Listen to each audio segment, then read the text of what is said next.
Topic लेके आए हैं आगम की अवधारणा, रेवेन्यू एनालिसिस, ठीक है, या कंसेप्ट ऑफ रेवेन्यू।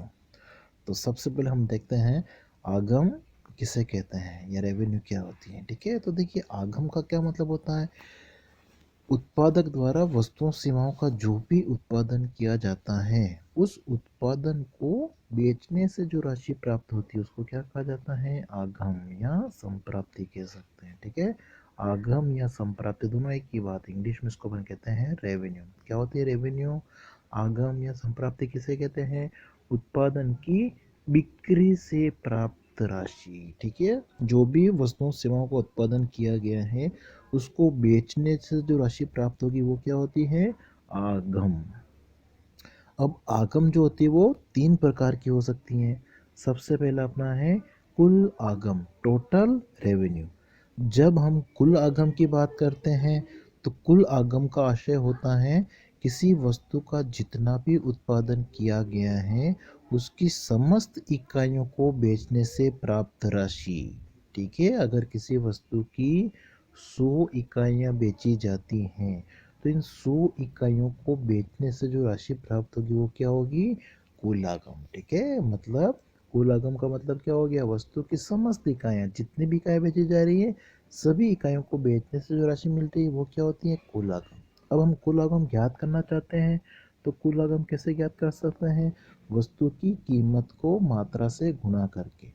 ठीक है, यदि किसी वस्तु की कीमत 10 रुपये है और उसकी 100 इकाइयाँ बेची जा रही हैं, ठीक है, कीमत कितनी है 10 रुपये और उसकी कितनी मात्रा बेची जा रही है 100 इकाइयाँ, तो कुल आगम का मतलब हो गया 10 इंटू 100। 10 को 100 से गुणा कर दो कितना आ जाएगा, 1000। तो 1000 क्या है, कुल आगम। ठीक है दोस्तों, तो कुल आगम का मतलब क्या हो गया, वस्तु की सभी इकाइयाँ, समस्त इकाइयों को बेचने से प्राप्त राशि। और कैसे ज्ञात कर सकते हैं, टी आर बराबर पी इंटू क्यू करके।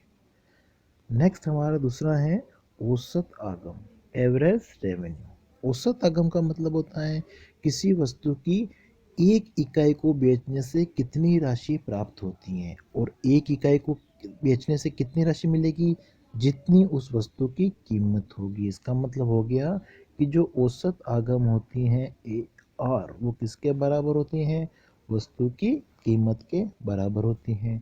और अगर ए आर को ज्ञात करना है अगर कुल आगम से, तो टी आर से कैसे ज्ञात कर सकते हैं, टी आर में जितनी भी वस्तु की इकाइयाँ बेची जा रही है क्यू का भाग दे देंगे तो क्या आ जाएगा, ए आर। ठीक है, तो ए आर किसको दर्शाता है, प्रति इकाई कीमत, या यूँ कह सकते हैं कि वस्तु की एक इकाई को बेचने से कितनी राशि मिल रही है। लास्ट अपना है तीसरा सीमांत आगम, मार्जिनल रेवेन्यू। तो मार्जिनल रेवेन्यू जो होती है वो क्या दर्शाती है, किसी वस्तु की एक अतिरिक्त इकाई का विक्रय करने से कुल आगम में जो परिवर्तन हो गया है, ठीक है, टीआर में जो परिवर्तन होगा उसको कहा जाता है एम आर। और उसको ज्ञात करने का फॉर्मूला क्या होता है, एम आर बराबर delta T R upon delta Q. अब इसको हम एक उदाहरण से समझते हैं। माना कि किसी फर्म द्वारा किसी वस्तु की 10 से 11 इकाई बेची जाए, ठीक है, वो कितनी इकाई बेच रही है, 10 इकाई, और 10 इकाई को बेचने से उसको कितना मिल रहा है, 100 रुपये। अगर वो इकाइयाँ बढ़ा देती है, 10 से बढ़ाकर कितना कर देती है, 11, तब उसको जो कुल आगम है वो कितनी हो गई, माना कि 105 हो गई। ठीक है, ये क्या है अपने पास में टोटल रेवेन्यू है। 10 इकाई को बेचने से कितनी राशि मिल रही थी, 100 रुपये, और 11वीं इकाई को बेचने से जो राशि है अब कुल कितनी हो गई, 105 हो गई है। तो ये 10वीं से 11वीं क्या हो गई, एक अतिरिक्त इकाई। तो इस एक अतिरिक्त इकाई का विक्रय करने से इस कुल आगम में कितना परिवर्तन हुआ, परिवर्तन 100 से 105, परिवर्तन कितना हुआ, 5 का। इस 5 को हम कहेंगे सीमांत आगम, मार्जिनल रेवेन्यू, एम आर। ठीक है दोस्तों, तो ये 3 प्रकार की आगम थी, कुल, औसत, सीमांत। कुल का मतलब समस्त इकाइयों को बेचने से प्राप्त राशि, औसत आगम का मतलब एक इकाई को बेचने से प्राप्त राशि जो वस्तु की कीमत के बराबर होती है, और सीमांत आगम का मतलब कुल आगम में कितना परिवर्तन हो रहा है यदि किसी वस्तु की एक अतिरिक्त इकाई का विक्रय किया जाता है तब। अब हम देखेंगे कि विभिन्न बाजारों में ये जो आगम वक्र होते हैं टीआर, एआर और एमआर ये कैसे होते हैं। तो सबसे पहले हम देखेंगे कि जब बाजार कैसा है, पूर्ण प्रतियोगिता, परफेक्ट कंपटीशन, ठीक है। बाजार अगर पूर्ण प्रतियोगिता है, पूर्ण प्रतिस्पर्धा है, तो इस स्थिति में ये आगम वक्र कैसे होंगे। तो यहाँ पे एक बात ध्यान रखनी है कि पूर्ण प्रतियोगिता बाजार में क्या होता है, वस्तु की कितनी भी इकाइयाँ बेची जाए, एक बेचो, दो बेचो, पाँच बेचो, 10 बेचो, वस्तु की जो कीमत होगी वो क्या होगी, समान। मतलब प्रति इकाई कीमत क्या होगी, समान। तो एक इकाई की कीमत अगर 10 है, अब आप 5 खरीदो या 10 खरीदो, कीमत कितनी होगी, 10 रुपये प्रति इकाई रहेगी। मतलब वस्तु की ज़्यादा इकाई खरीदोगे तो भी आपको कीमत वही लगेगी प्रति इकाई, ठीक है। ये बात ध्यान रखनी है पूर्ण प्रतियोगिता में कि वस्तु की कितनी भी इकाइयाँ बेची जाए, कीमत एक समान होती है, ठीक है। और इसी बात को हम ध्यान में रखते हुए ये सारणी बनाते हैं कि ये वस्तु की इकाइयाँ जो बेची जा रही है 1 2 3 4 5, और कीमत कितनी है, प्राइस कितनी है, यहाँ पे 10 10 10 अपन ने मान ली है, ठीक है। यहाँ पे अपन कुछ भी मान सकते हैं, लेकिन ध्यान रखना है कि सब जगह समान कीमत लेनी है। तो यहाँ पे कीमत हमने 10 मानी है। अब टी आर क्या हो जाएगा, इस Q को P से मल्टीप्लाई कर देंगे, ठीक है। Q into P, Q into P क्या होता है, टी आर होता है, तो ये टी आर आ जाएगा हमारा। तो देखिए 1 इंटू 10 क्या है, 10 आ गया, 2 इंटू 10 क्या, 20 आ गया, 3 इंटू 10 क्या, 30 आ गया, 4 इंटू 10 क्या, 40 आ गया, 5 इंटू 10 क्या, 50 आ गया। तो ये क्या है, हमारी कुल आगम। और औसत आगम क्या होती है, जो वस्तु की कीमत के बराबर होती है। तो जो P है वही क्या होगा, ए आर होगी। तो ये दोनों सेम होती है। यहाँ अगर हमको कैलकुलेट करना है, ज्ञात करना है, तो ए आर हम कैसे ज्ञात कर सकते हैं, ए आर बराबर टी आर में क्यू का डिवाइड कर देंगे, ठीक है। ये हमारे टी आर है, इन सब में वस्तु की जो इकाइयाँ है क्यू है, इसका डिवाइड कर देंगे। और एम आर अगर हमको ज्ञात करना है तो एम आर क्या होती है, कुल में परिवर्तन, ठीक है। ये टी आर है, इसमें कितना परिवर्तन हो रहा है, 10 से 20, 20 से 30, 30 से 40, 40 से 50, तो सब जगह कितना परिवर्तन हुआ, 10 का, इसलिए एम आर क्या है, सब जगह 10 है। अब इस सारणी को देखते हैं तो हमको एक बात पता चलती है कि जब बाजार कैसा है, पूर्ण प्रतिस्पर्धा है, तो इस स्थिति में वस्तु की कीमत पी, ए आर और एम आर ये तीनों क्या होते हैं, समान होते हैं और स्थिर भी होते हैं। तो इस स्थिति में अगर हम इनका वक्र बनाएंगे तो इसका वक्र कैसा बनेगा, एक्स अक्ष के समानांतर, ठीक है। तो वस्तु की कीमत ए आर और एम आर, ठीक है। ए आर एम आर और वस्तु की कीमत पूर्ण प्रतिस्पर्धा में एक समान होते हैं और इनका वक्र एक्स अक्ष के समानांतर होता है, जिसको कहा जाता है पूर्णतया लोचदार। या ए आर वक्र किसको दर्शाता है, मांग वक्र को। तो ये जो मांग वक्र है पूर्ण प्रतिस्पर्धा में कैसा बनता है, पूर्णतया लोचदार, ठीक है। ई बराबर अनंत कह सकते हैं। और टी आर वक्र अगर देखा जाए तो टी आर की क्या कंडीशन थी, सारणी में एक स्थिर गति से बढ़ती हुई है, ठीक है। इसलिए टी आर वक्र कैसा शुरू होता है, 0 से शुरू होता है और एक स्थिर गति से बढ़ता हुआ, ठीक है। तो ये था पूर्ण प्रतियोगिता बाजार, परफेक्ट कंपटीशन। तो इसमें क्या ध्यान रखना होता है कि जब बाजार पूर्ण प्रतिस्पर्धा है तो वस्तु की कितनी भी इकाइयाँ बेची जाए, कीमत एक समान होती है। ज़्यादा मात्रा बेचने के लिए कीमत में कमी नहीं करनी पड़ती है पूर्ण प्रतिस्पर्धा बाजार में, पूर्ण प्रतियोगिता में। सेकंड बाजार हमारा है एकाधिकार, ठीक है, जिसको हम मोनोपोली कहते हैं इंग्लिश में। तो एकाधिकार का मतलब हो गया कि जब किसी वस्तु का केवल एक ही विक्रेता होता है, ठीक है, उस बाजार को हम कहते हैं एकाधिकार।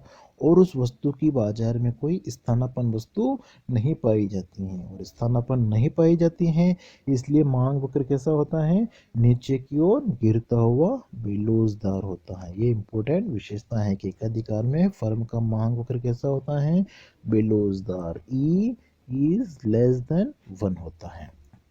अब इसमें टी आर, एम आर और ए आर कैसे होते हैं, तो यहाँ सारणी बना लेते हैं हम सबसे पहले कि ये वस्तु की जो मात्रा बेची जा रही है 1 2 3 4 5।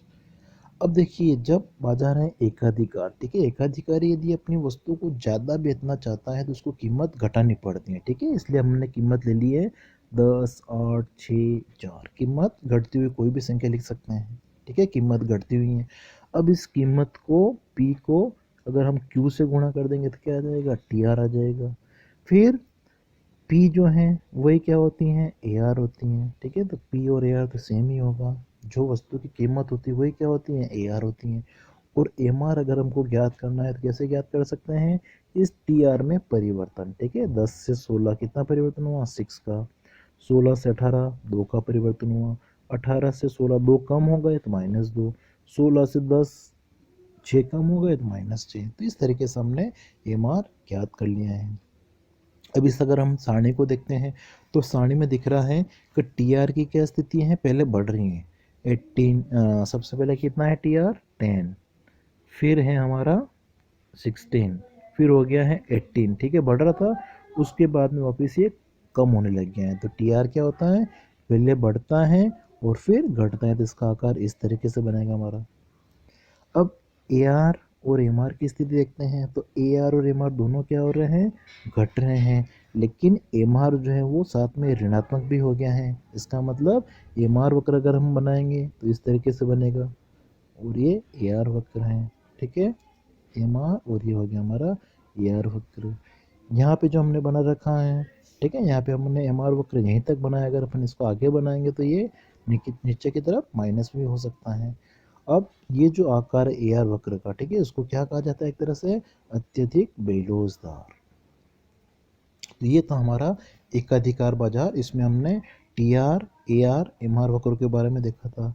नेक्स्ट हमारा बाजार है एकाधिकारात्मक प्रतियोगिता, या जिसे अपूर्ण प्रतियोगिता भी कह सकते हैं। इंग्लिश में इसको कहते हैं मोनोपोलिस्टिक कंपटीशन, ठीक है। और जब एकाधिकारात्मक प्रतियोगिता शब्द साथ में जुड़ा हुआ है, इसका मतलब क्या हो गया, इसमें फर्मों की संख्या अधिक होती है, लेकिन फर्मों के द्वारा जो वस्तु बनाई जा रही है वो क्या होती है, उनमें थोड़ा बहुत अंतर पाया जाता है। इसलिए कहते हैं इसको वस्तु विभेद। और वस्तु विभेद पाया जाता है, किसी वस्तु की स्थानापन्न वस्तु उपलब्ध होती हैं, इसलिए मांग वक्र कैसा होता है, इसमें अधिक लोचदार होता है। अब ये मांग वक्र है, या जिसको AR वक्र कह सकते हैं, MR वक्र और TR वक्र ये कैसे होते हैं, ठीक है। इसको पढ़ने के लिए हम ये सारणी देखते हैं।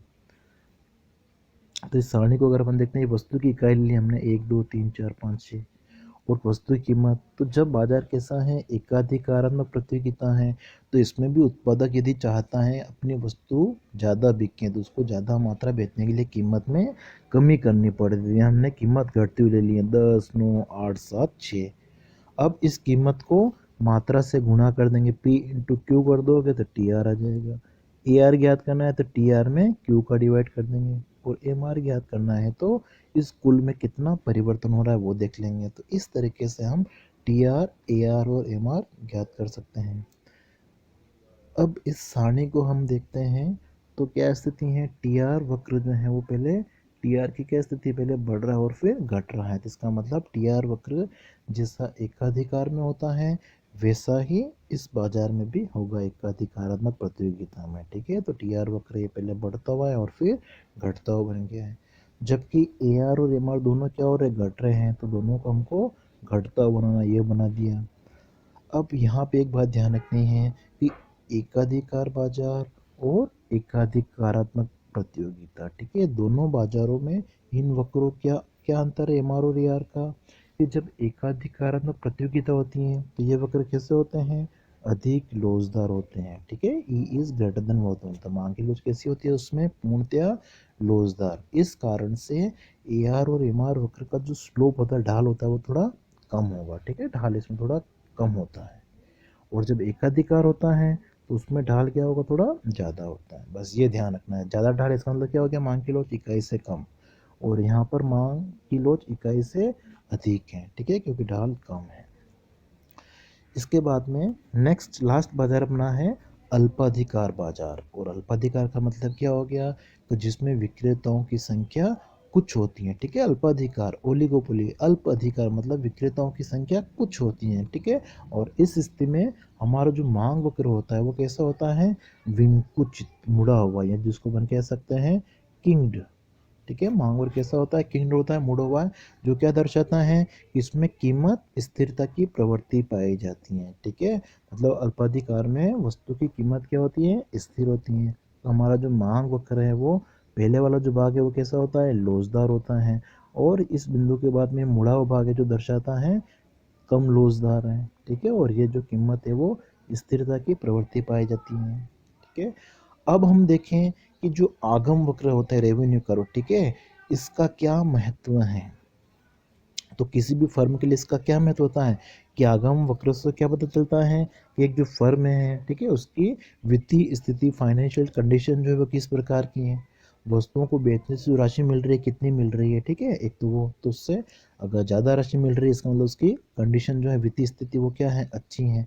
अगर वित्तीय स्थिति अच्छी होगी तो वो अच्छा ग्रोथ कर सकती हैं, वृद्धि कर सकती हैं। और दूसरा कि जब हम फर्म के संतुलन के बारे में अध्ययन करते हैं तो फर्म के संतुलन के अध्ययन के लिए आगम वक्रों का महत्व होता है। क्यों? क्योंकि आगम वक्रों से पता चलता है कि एक फर्म कितना उत्पादन करेगी कि उसको लाभ की अधिकतम प्राप्ति हो सकती है, ठीक है। अनुकूलतम उत्पादन की मात्रा कितनी होगी, तो उसका जो निर्धारण वो किसके द्वारा होता है, आगम वक्रों के द्वारा, ठीक है दोस्तों।